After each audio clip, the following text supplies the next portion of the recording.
So I struggle with reading on my reading podcast. I just don't have a lot of time.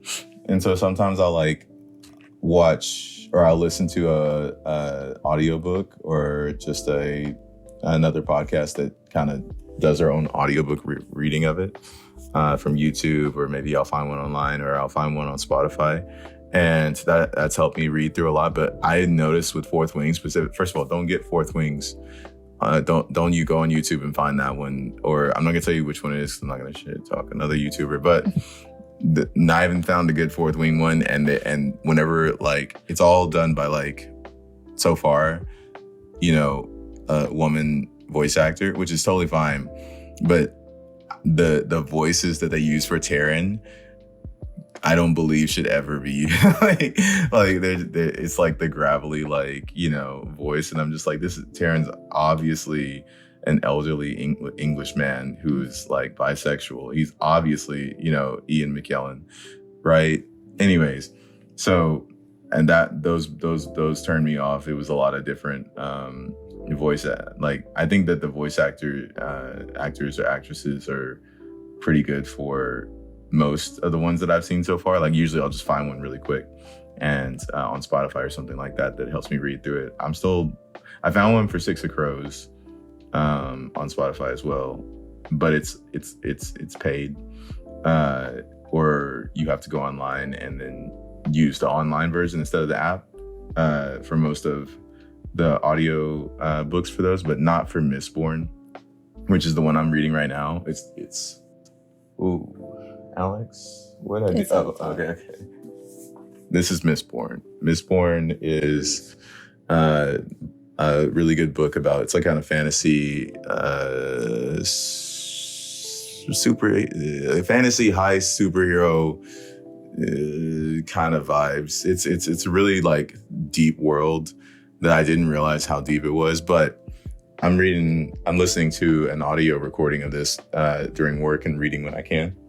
And I'm on chapter 10, and I'll link the audiobooks that I talk about and Alex talks about in the description below. But that one I really liked because it's like the subtle changes in their voices that I keep looking for the right one. The Spotify version is really good, and you don't have to use the web player version of it. You can just straight stream it from Spotify, and I'll try and give you the right one because I think there's like 3 or 4 different ones. Yeah, but this one's really good, and I like all the voices, and I agree with every character that they've presented and how I expect them to be. And obviously, everybody has a different image of a character, but I like all the interpretations they do in that one.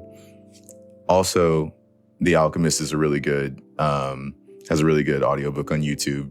There's 2 different kinds, and I'll link the one that I like the most. It's like an elderly gentleman, and he's very reverent with how he talks about all the things that he's mentioning in The Alchemist, and I think that put me in the right headspace because I read the first few chapters of The Alchemist on my own, and then I switched to the audiobook for a little bit, and I was gonna go back, but I really liked the perspective that the narrator was giving in that audiobook, and it just made it make more sense because in my head I can't imagine the pauses and all that reverential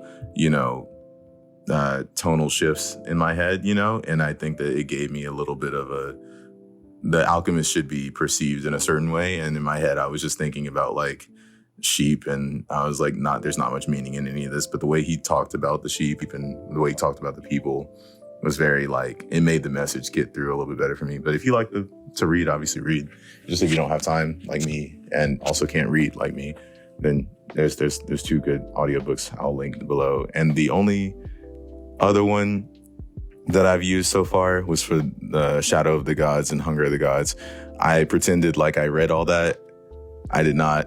I mean, I didn't pretend. I obviously said I'd listened to the book and read the book, but that book is thick and I don't have that kind of time, and Alex reads way too fast. So I listen to audiobooks more, and this is my favorite audiobook so far. It's it's the same audio voice actor so far for every version of the Shadow and Bone series. All right, Shadow and Bone series. The Bloodsworn Sword. The Bloodsport Saga, Shadow and Bone is a unboxing series of boxes. But yeah, no, that's my favorite one. He really accents the way that John Gwynn describes things, and the voices. Like he does such a good job with like Orca's voice. Like he sounds womanly, you know, but like in I can't distinguish. Like I feel like she would actually sound exactly like how he shows her. And then the same way for like these older grizzled characters, and the same way for like young kids. And I'm just like, how? I got really weirdly fascinated with how the voice actors are doing that. Alex is an actress, so you can tell me about that. I'm just kidding. I'm just saying you could one day tell me about it. You don't have to do it on pod, but like I'm very, very, very, very fascinated with that. And obviously do voiceovers for us for our poems. So, but yeah, that's my favorite podcast. That's my favorite audiobook. This is my favorite podcast. But yeah. I recently got into audiobooks. I'm more of like a visual person, so it's hard for me like to listen to them, but I got better with that. Actually finished like my first two, and the first one is I'm Glad My Mom Died, a memoir by Jeanette McCurdy, who is, you know, a child actor. So and she read it herself, so that was a pretty I guess like bracing like experience, like hearing like you can hear that what she actually felt like in those moments, like her inner remembrance. And so it's a really good read. I believe everyone should listen to it or read it.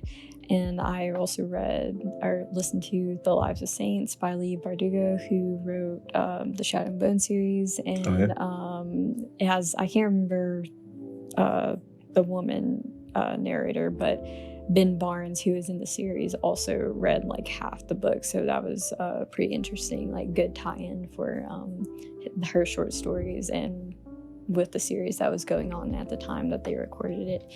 And I am currently listening to Skin of the Sea by Natasha Bowen, and it is like a fantasy mermaid series. I haven't it's a duology, I believe. I can't remember the name of the second one, but it's interesting. It's I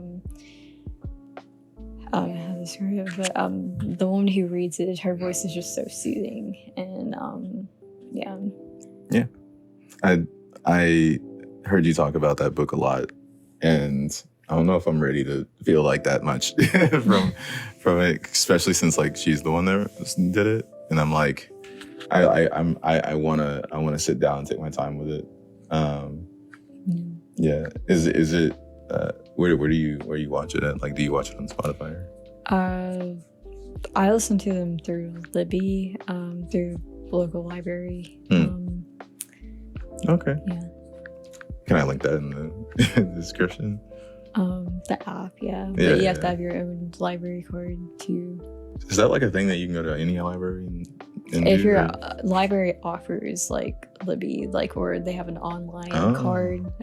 So I have an online card, and that's basically cool. can access all their online resources. How did I know anything about this? There's a library right next to my apartment complex, and I'm gonna go there and check that out. I do have a library card actually, so I will check that out. And what was it called again? Libby. No, like the book that you. Yeah. I'm Glad My Mom Died. Word. Jeanette McCurdy. Word.